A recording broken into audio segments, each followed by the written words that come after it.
कुछ मिस्टेक जो हम जुकाम और खांसी होने पर करते हैं, अगर वो ना करें तो बहुत जल्दी ये खांसी जुकाम ठीक हो सकता है।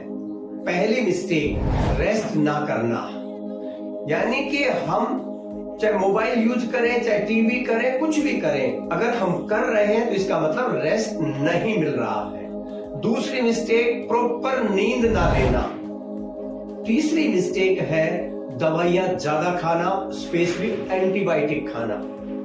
चौथी मिस्टेक है बहुत ज्यादा मीठा यूज करना, या स्पेशली रिफाइंड शुगर जिसको चीनी बोलते हैं। पांचवी जो मिस्टेक करते हैं हम, वो करते हैं फ्राइड एंड प्रोसेस्ड फूड लेना। जितना भी आप छोले भटूरे वगैरह अगर इसके टाइम खाते हैं तो बहुत खतरनाक है। और छठी जो मिस्टेक करते हैं हम, वो है बहुत ज्यादा ऑयली पदार्थ खाना, और सातवीं डेयरी प्रोडक्ट, दूध और दूध से बनी चीजें लेना। ये 7 मिस्टेक बिल्कुल ना करें।